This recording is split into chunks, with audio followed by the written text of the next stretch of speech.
आखिर वही हुआ जिसका हमने कल ही बता दिया था। जी हाँ, बिल्कुल। अमेरिका की ईरान को धमकियों के बाद चाइना और रशिया मैदान में आएंगे और आज वही हुआ। चाइना और रशिया के अहम बयानात सामने आए हैं। अमेरिका की धमकियों के बाद चाइना और रशिया अब क्या करने जा रहे हैं? आमिर रज़ा मेरे साथ मौजूद है, उनसे बात करते हैं। आमिर भाई, कल हमने बात की थी कि जो सूरत हाल चल रही है, अमेरिका की जो धमकियां हैं, उसके बाद रूस और चाइना मैदान में आएंगे और अगर वो मैदान में आएंगे तभी ईरान की जान खलासी होगी। अब ये दोनों ममालिक जो है ना वो सामने आ गए हैं, बड़े अहम बयानात आए हैं, हमारे नाजरीन को बताइएगा। देखिए, सबसे पहली बात तो ये है कि अमेरिका के लिए ये मुश्किल हो गया है कि ईरान की तरफ किसी जंगी कार्रवाई की जानिब जाए, यानी कि हमला करने की तरफ जाए। उसकी बड़ी वजह यह है कि पहली बात तो यह है कि 2025 में ईरान और रूस का एक स्ट्रेटजिकली माहिदा होता है, इसको दिफाई माहिदा कहते हैं जी।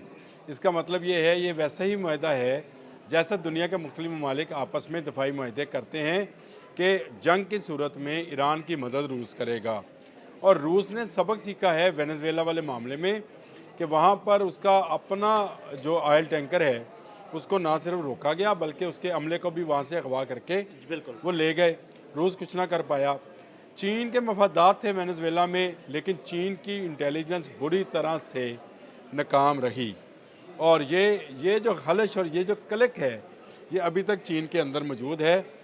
इसीलिए चीन के वज़ीर ख़ारजा ई वांग ने कबल अज़ वक्त ही ईरान के मुतल्लिक़ ये बात कह दी है कि अमेरिका अगर इस तरह के इक़दाम करेगा तो इससे आलमी अमन ख़तरे में जाएगा। यानी एक तरह की ये भी धमकी है कि अगर देखिए, अमेरिका आलमी आएगा। अमन खतरे में जाने का मतलब यही है कि आप उस पे हमला करेंगे, कोई दूसरी सुपर पावर आप पर हमला करेगी, आपस में बड़ी जंग शुरू हो जाएगी। अच्छा, ये बात तो आपने बिल्कुल सही, आप पहुंच गए।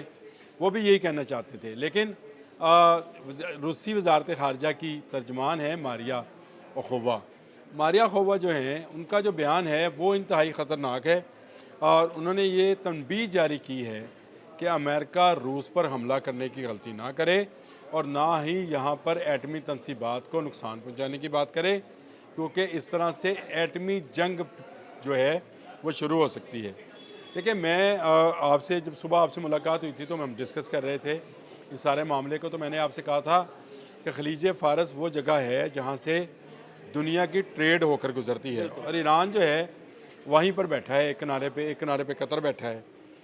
अमेरिका जो है वो अपना फिफ्थ जो उसका नेवल बेरा है, वो क्या उसको बोलते हैं, बहरी जो बेड़ा बहरी उसे बेरा कहेंगे, जो है, तैयारा बरदार बहरी प्यारा जहाज। बरदार बहरी जहाज़, वो जो है वो उसको उसने हरकत पजीर कर दिया, यानी उसको मूवेबल बना दिया है कि वो मूव करे और खलीज फारस में रास्ता रोके। तो रास्ता किसका रुकेगा?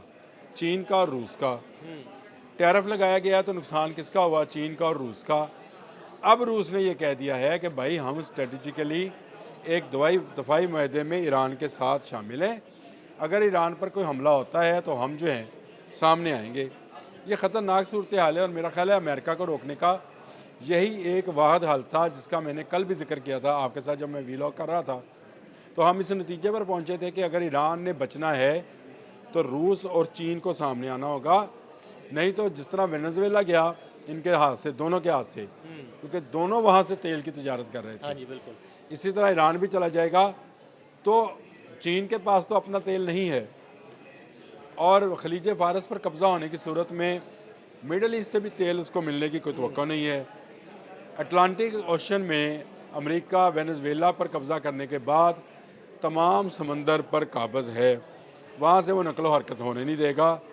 तो क्या चीन का तरक्की का वो इंजन जो तेल के सहारे चल रहा है तेज़ी के साथ रुक जाएगा और चीन क्या उसको रुकने देगा? चीन के मफादात में ये बात शामिल है कि उसकी तजारत चलती रहे, चाहे वो किसी भी रास्ते में से होकर गुजरे, वो सी पैक से गुजरे, वो खलीज फ़ारस से गुजरे या अटलांटिक ओशन से गुजरे, उसकी तजारती मंडियाँ जो हैं वो चलती फिरती रहें। बिल्कुल। लेकिन अमेरिका दो जद पहुँचा चुका है चीन को, तीसरी डज़ वो खाने को तैयार नहीं है। अब आप पूछेंगे दो कौन सी? एक, जब पनामा में अमेरिका ने उसके लिए, चीन के लिए बंदरगाहें बंद की थीं, आपको याद होगा उस वक्त भी चीन का सख्त बिल्कुल। रद्द-ए-अमल आया था।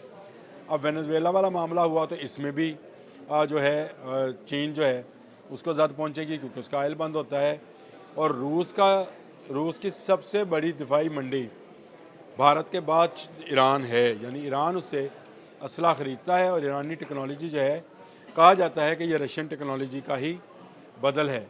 तो ये इस तरह से ईरान को बचाने के लिए एक तरफ से चीन और एक तरफ से रशिया अगर आकर खड़े हो गए, तो मेरा ख्याल है अमेरिका और इसराइल अपने इत्तेहादियों समेत, जो कि 17 ममालिक बनते हैं, ये कोशिश नहीं करेंगे कि ईरान पर जंग मुसल्लत की जाए। हाँ, जो साजिश है जो वो रची गई है वहाँ पर वक्ती तौर पर आप यूँ कह लें कि तशद्दुद के ज़रिए कह लें या उसको सख्ती का कह लें, सख्ती का लफ्ज़ ज़्यादा बेहतर है मेरा ख्याल है।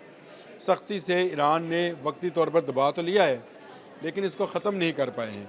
तो ये अंसर शामिल रहेगा। अमेरिका और इसराइल साजिश तो कर सकते हैं, अब इस पर बराह रास्त हमला जो है ये मुझे नामुमकिन होता नज़र आता है, क्योंकि ये कहना कि ये एटमी जंग हो सकती है, इसका मतलब ये खुली धमकी है, और चीन का ये कहना कि इसके ख़तरनाक नताइज हो सकते हैं, ये भी खुली जंग की धमकी है। यानी आमिर भाई, मैं ये समझूं या हमारे नाज़रीन ये समझे कि अगर अमेरिका ने ईरान पर बराह रास्त हमला किया, कोई जंगी तैयारा भेजा या कोई बम फेंका, तो क्या रशिया ईरान की मदद के लिए मैदान में आएगा और अमरीकी लड़ाका तैयारों को निशाना बनाएगा? देखिए, पहली बात तो यह है कि ईरान ने एक नई स्ट्रेटजी के साथ सफ़र का आगाज़ किया है। अब्बास अरागची जो हैं, उन्होंने आज फ़ोन किया है मुत्तहिदा अरब अमारात में, और मुत्तहिदा अरब अमारात से फ़ोन करने का मतलब ये है कि उनसे कहा है कि आप इस जंग से बाहर रहें। बिल्कुल। ये स्ट्रेटजी है। अगला फ़ोन जो है ये बाकी इस्लामी ममालिक में जाना है। यानी उन्होंने ये फ़ोन करके ये बता देना है और ये बता दिया मुत्तहिदा अरब इमारात को, भाई तुम दरमियान में ना आना, हमारी और अमेरिका या इसराइल की जंग है, अगर तुम दरमियान में आए तो तुम भी पिसोगे। ये असल मसला ये है कि ईरान जो है अब बारी बारी तमाम ममालिक को फ़ोन करेगा कि आप इस जंग से दूर रहें जो खलीज फ़ारस में लड़ी जा सकती है, क्योंकि ईरान के पास भी ऐसे मिसाइल्स मौजूद हैं जिनकी रेंज जो है वो 1500 किलोमीटर तक है, और ये तमाम मिडल ईस्ट को कवर करती है। मिडल ईस्ट का कोई मुल्क जो है इसकी रेंज से बाहर नहीं है। और अगर रूस साथ शामिल हो गया तो फिर आपको पता है कि ईरान के बैनुल बर आज़मी मिसाइल बनने में कुछ ज़्यादा वक्त नहीं लगना है। तो ये अमेरिका और इसराइल के लिए वैसे ही ख़तरनाक हो जाएगा। तो मेरा ख्याल ये है कि इन दो मुल्कों का सामने आना, आज अब्बास अरागची का मुत्तहिदा अरब अमारात को फ़ोन करना, और ये फ़ोन जो है ये एक समझे ये भी एक पैगाम है कि आप दूर रहें, तो मतलब ये है कि वो तमाम इस्लामी मुल्क जो ईरान के साथ साथ शामिल है, सरहदों के करीब हैं, जैसे कतर है, इराक़ है और बहुत सारे ममालिक हैं, वो भी इस मामले से दूर रहें। तो मेरा ख्याल है ये अगर ये मैसेज पहुंच गया है और अमेरिका तक ये पहुंचेगा, तो जो डोनाल्ड ट्रंप ने जो पिछला व्लॉग हमने किया उसमें हमने ये कहा था, उसने कहा था अगले 24 घंटे बहुत अहम है, अमेरिकन निकल जाएँ।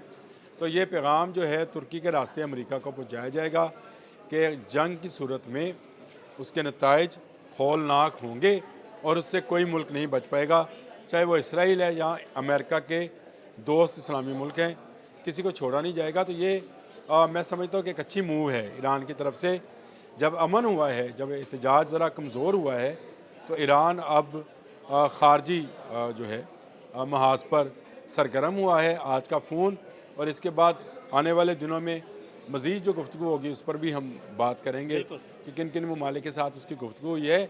लेकिन ये अहम मूव है कि मुत्तहिदा अरब अमारात को बता दिया गया है कि आपने जंग से दूर रहना है। ये अमेरिका के लिए एक नई वार्निंग है।